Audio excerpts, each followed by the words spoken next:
Welcome, friends. I'm Melissa Van Dam, a Christian artist in Ontario, Canada. In today's video, I'm taking you through the full process of this piece. So grab a coffee, settle in, and let's paint together. Has your own artwork ever brought you to tears? Maybe your painting, whatever it was so wonderful and surprised you in a way that you just were in tears of joy. I have a feeling that if you were crying over your own artwork, it probably was more likely that you felt disappointed with it in one way or another. Maybe you felt like a failure. I know I certainly have, and I did the day that I painted this. I learn a lot from watching my own videos. When I make a video, I'm going over every step again. What went sideways? What set the painting to life? What I fiddled around with for no good reason? God's Spirit speaks to me too, sometimes ahead of time, but more often than not, after the painting is done. And that is definitely the case with this one.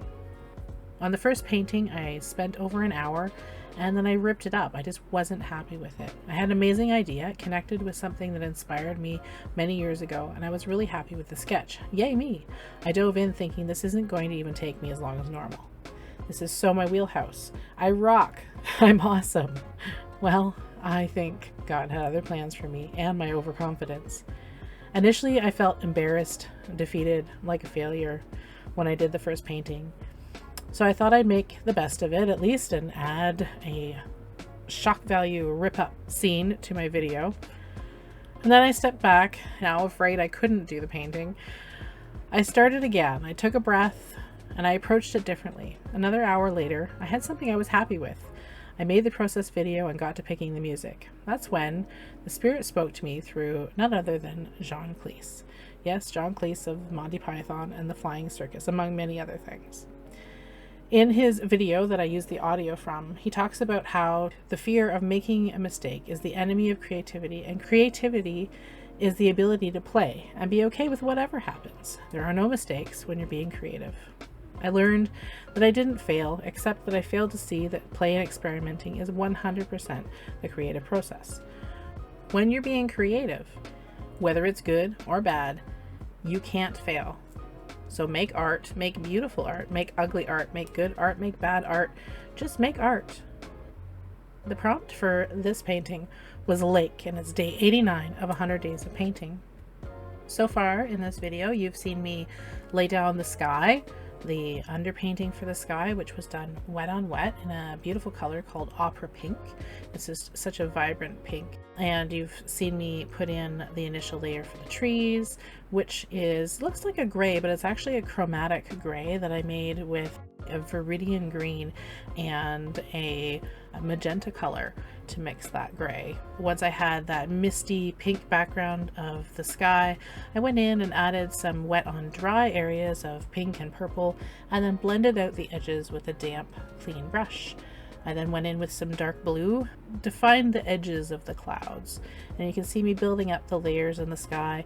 Watercolor always dries about 30% lighter than when it goes on when it's wet, and so you put it on and you think, oh yeah, that's beautiful, I love it, it's so rich and vibrant, and then it dries and you go, oh, that's not quite what I expected.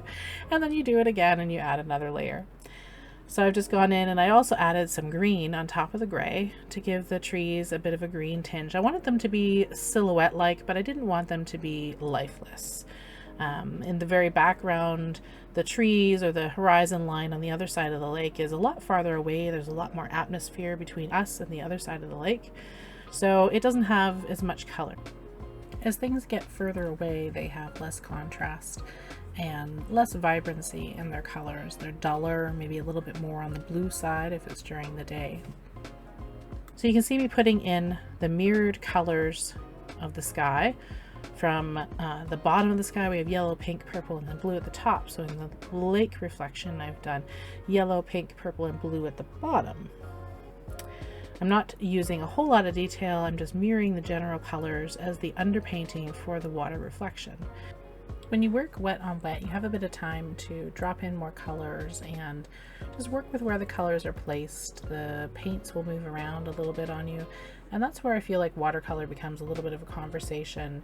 You put down the paints the way that you think you might want them to start with, and then the paints kind of do a little bit of their own thing, and then you go back and you do a little bit of your own thing, and you have a little bit of a back and forth conversation between you and the paint. After I dry this layer, I'm able to go in and add a little bit more, another layer, a little bit more detail. I can work wet on dry, which will give me crisp edges as opposed to the very soft wet on wet effect. I can add a little bit of the ripples and the reflection of the trees and brighten the colors in the reflection in the water again, with a little bit more texture this time. Adding color to where the tops of the little waves are going to be.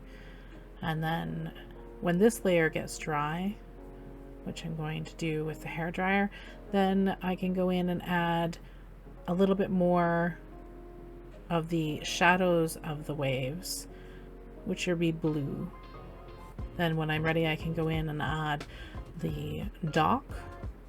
I did want the dock to be black, but I didn't want it to be all black, so it's varying shades of gray and black.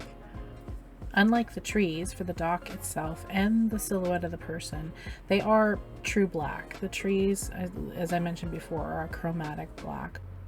Not a whole lot left to do in the painting. Just adding texture to the water, just touching up the silhouette a little bit, which I had done in an acid-free pen. I added a little bit of a yellowy green to the very tops of the trees, as if the sun was just catching them still as it was going down. And you'll see me lifting a little bit of that very far away reflection. I just felt like it wasn't quite bright enough, quite yellow enough, didn't quite reflect the sky the way I wanted it to. And then adding another layer and just intensifying the pink a little bit more again, and darkening the blue of the sky. Going in wet on dry, and then going in with a clean damp brush and blending out the edge of that paint that I laid down. I did another layer on the dock, and again just going in and adding some far away tiny texture to the clouds. You can see that I thought I was done as I just signed it, but when I was looking at it, I noticed a few things that I didn't quite like, and I just went in and did a few more touch-ups. And then I actually ended up lifting out a little bit more reflection and light into those ripples along the sides. I felt like the shadows in the reflections of the trees were just a little bit too dark and needed a little bit more life in them. And there we have it. By far one of my most popular paintings, A Leap. If you have any questions, please leave it in the comments. If you'd like to see more of these videos, please like, comment, share, and follow. Prints and other products made from this painting can be found in my online store, melissavandamstudio.shop, and the link will be down in the description. Thank you again, and have a wonderful day.